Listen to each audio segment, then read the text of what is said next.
Hey, I made this LED Egghead, and I'm going to show you how you can make your very own version of this and make your friends jealous. Oh my god. Oh damn. It looks way better than it did in my imagination. Holy crap. Dude, that's so cool. In the process, as you can see, this is pretty easy to create. It's made of a couple of 3D printed parts, an Arduino, a battery, and most importantly... Cabbages! No, shut up. It's made of Avatar's love. Before proceeding any further, I'm just going to ask you really quickly, could you please click that subscribe button and that like button? If you don't like the video, you can uncheck them later on. I worked many days to try to create this, make it look as good as it does right now. Please give a small little, just a like and a subscribe if you can do that right now. And then at the very end of the video, if you really hate this video, if you really hate how it turned out, and I suck at YouTube and you don't like me at all, just go ahead, click away, and like click the unsubscribe button if you want to. And if you really dislike the video, make sure to hit that dislike button twice, just to make sure that YouTube fully understands that you really dislike this video. So the first step I'm going to show you is how I designed this in CAD. So I went on Thingiverse and found a model of Aang, but it was a full body model that was way too big, and I didn't need to use all the parts that was there. So instead, what I did was I just decapitated Aang, only used his head model, brought it into Fusion 360, and then just like modeled like a neck, just so it could stand upright on a flat surface like that, right? And this will be my base model for the LED Aang lamp. And so now what I'm going to try to do is make several iterations on this, right? Add an arrow inside, so I'm going to like cut in a hole for an arrow, cut in the eyes, holes for the eyes, add a channel to add LED strips and stuff like that, so I can make the inside glow. Figure out some place to put the Arduino. I'm thinking somewhere on the bottom. I might design a box for it, I'm not entirely sure. So now what I'm going to do is try to challenge myself to try to rapidly prototype each iteration. So, you know, usually I get in the weeds of trying to design each model and it takes me forever. What I'm going to try to do instead is only give myself 30 minutes to make each prototype. So I'll put a timer up in the clock, so I'll put a timer up in the top right or top left. I don't know which direction is which because you're the opposite way of me. I'll try to make each iteration of the Aang head model within only 30 minutes. So I'll just like, once 30 minutes is up, I'll stop what I'm doing, look at it, like show it to you guys, print it out, and then go on to the next iteration. That way I can rapidly prototype each iteration super quickly and not waste time getting lost in the weeds, the details and everything. So let's try to do this challenge. I'll put the timer up there right now, and let's just jump right into this.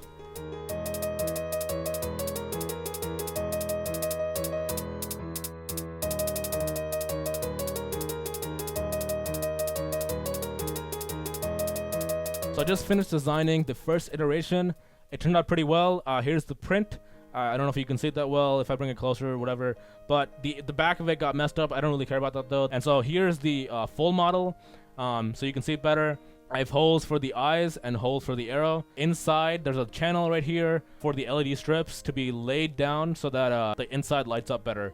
And so what I realized is that this is a really cool model that I want to print out. I want it to be a decent size model when it's fully done, but unfortunately my printer bed is not that big. So in order to get like a really, you know, decent sized model, I'd probably need to divide up this piece into different chunks. So I realized that the best way to go about doing this is to divide it in half down the middle and have a left and a right half for the Aang head. So what I'm going to do right now is try to do iteration number 2, where I figure out how to properly divide this in half and then make like some sort of interlocking mechanism so the two halves can fit together so that they look like this in reality. So iteration 2 is going to be dividing it in half. I'm going to put 30 minutes on the clock again to try to finish this as quickly as possible, so it'll be like an hour total of design time. And then I'm going to print out another iteration that's like this, but instead of dividing it, instead of having just one model, it'll be divided in 2 halves.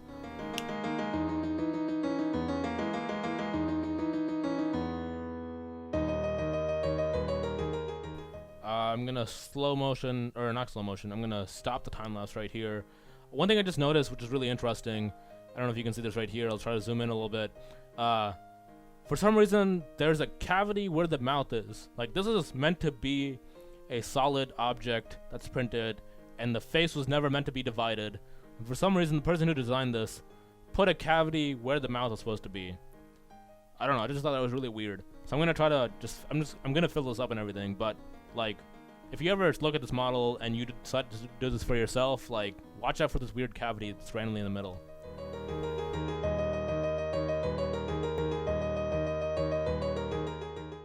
What's up, you? Actually, sorry, that's the wrong intro. I need to stop doing that. I need to stop watching these freaking vloggers. Anyway, I finished design iteration number 2. Not only was it completed in 30 minutes, it was also successful. So, congratulations to me for finishing 2 different challenges.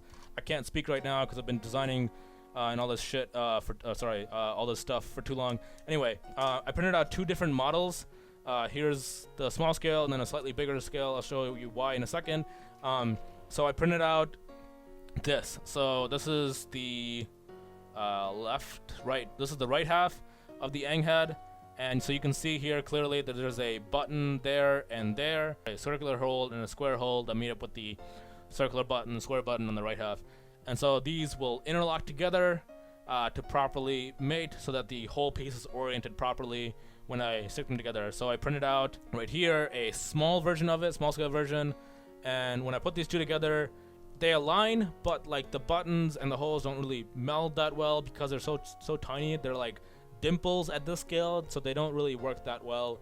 So I printed out a slightly larger version, this one, and you can see right here clearly there's a button clearly right there, another one right there, the circular button, the square button, and then the circular hole and the square hole.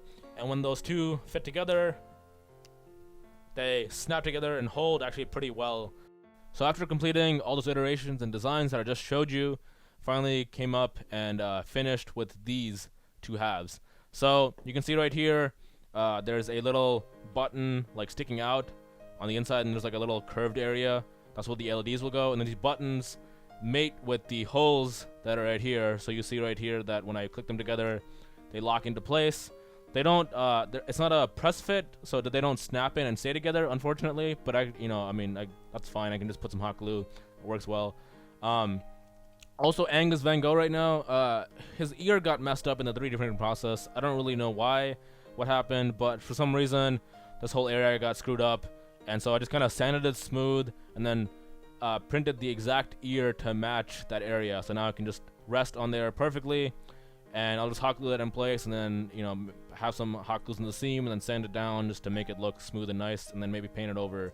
And that's exactly what I'm gonna do in the middle seam as well. So you see here, right, the seam where the 2 halves meet is pretty noticeable. So the way I'm gonna get around that or fix this is to put a bead of hot glue down the center, like right where the seam is, and then just like sand it smooth, and then paint it all white.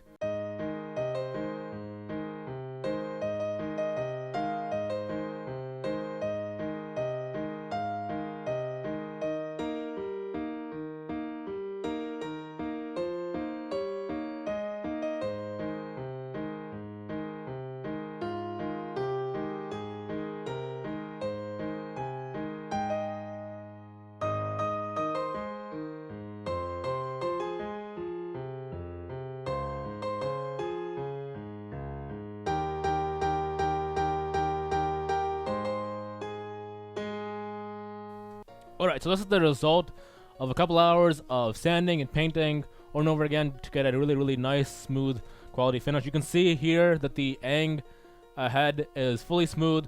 There's no longer a seam down the middle, and also the ear is pretty unnoticeable as well. The seam is pretty well blended. Sanded it down a bunch to make it super smooth, and then painted over it, and then sanded it again, then painted over it multiple times to get it to look really, really nice and finished. This is the final result. I'm really happy with how it looks, and now we can get into the electronics part. I have these NeoPixel or WS2812B.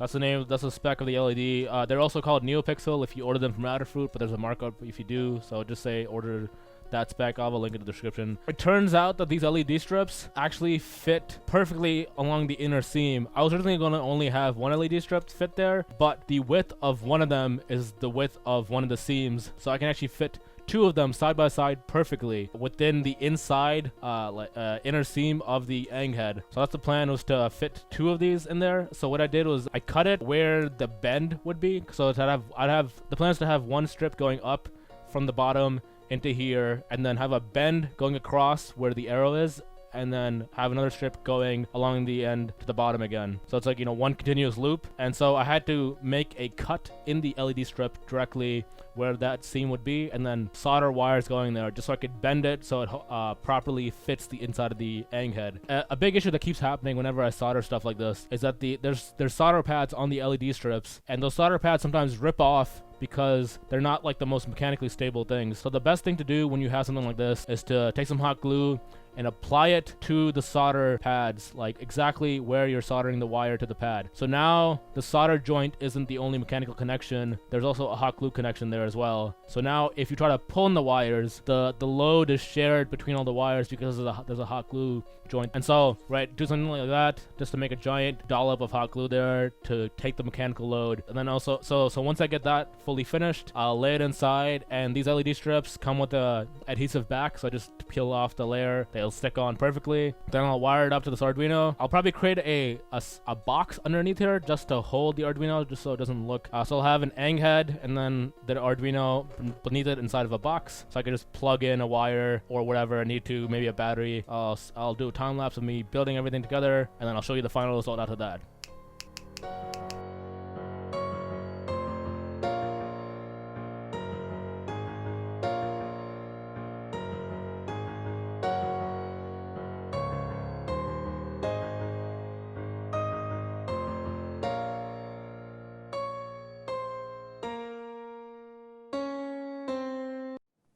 So there's a little bit of a problem. You see when I turn on the light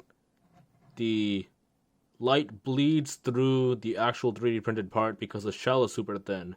So try to cover it up with white paint everywhere, and that doesn't really help that much. It kind of, I mean, especially here, right? You see where I attach the ear to the thing. It looks especially noticeable because the light is bleeding through the 3D printed part because the shell is so thin. So my solution is going to be to probably put something on the inside, so in here in the channel, just to block the light from going through. So if I like put my hand here, right, it blocks the light from coming through the plastic. If I take it out, right, it goes through the plastic more. If I put it here, it doesn't go through as much. So this is the final LED Aang head. You can see here that I actually added some aluminum foil tape in the center divot area to block the light from shining through the 3D printed plastic part, casting weird shadows to it. It also not only blocks the light, but also reflects it back inside so that the center arrow is actually way brighter than it usually was. And so you can see here that the eyes are now covered up. There's a little thin 3D printed part just to cover in the eyes so you don't see the aluminum foil on the inside. And as well, I have that same kind of thing for the arrow area as well. So I can just kind of pressure fit this in, permanently attach it with some hot glue later on. But just to show you for demo purposes, I'll just hold this in place like that. And you'll see when I plug it in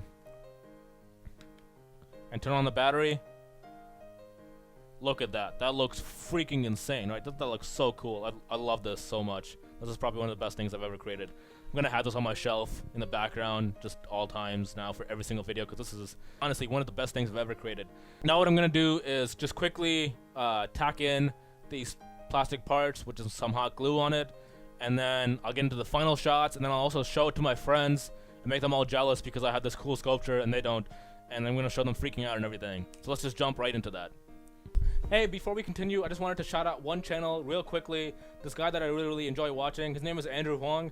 He's like this brilliant musician that creates like awesome music content about how to better your workflow and better your music production. He's actually inspired me to create all the music for this video. So all the avatar music that you've been hearing in the background, I created in Ableton. I didn't know how to use the program at all before this, and I kind of just taught myself, figured out how to do it, and ended up composing a music to go along with the video. So if you don't know who he is, check it out, Andrew Huang.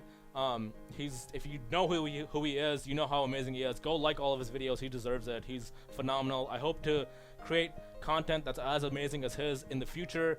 But yeah, let's just get back into the video. Thanks. Okay. So here. So okay. And without further ado, here is. Right. Oh, let me turn it on. Look, here is the Aang head. Oh my god. Right? Isn't that dope? Dude, that's so cool. What? Yeah. So it's an Arduino, right? Battery pack, and then there's like LED strips inside. You can kind of.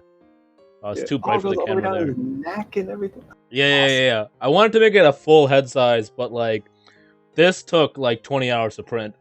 Like it's two halves. I don't know if you can tell. Maybe not. Right, I think I remember you saying that it was like 2 halves. Yeah. Okay, so the LED Aang project that I've been working on, without further ado, here is this final sculpture. Oh damn! Yeah. I So- kind of knew. I kind of had an idea that that's what this was culminating to, but Yeah. it looks way better than it did in my imagination. Holy crap! Thank you. Yeah, so it's an Arduino, like that's what the box is underneath. Uh-huh. And then a battery pack just plugged into the back of it, and then the LED strips kind of thresholding the camera, but you can't really see it too well. But yeah, Mm. and then it's just like going inside, and then I have a diffusal layer on top just to blur it out. And I actually yeah. kind of like how the LEDs are a little overexposed. It almost looks like the lightsaber effect, where like the actual lightsaber middle portion is all white, and just Ooh. the surrounding halo or glow is the one that's colored. that is And it has that same true. sort of appearance. It's an unintended effect. I think it looks better when on my camera when I recorded the actual video. This is like just a USB camera, but it worked out pretty well.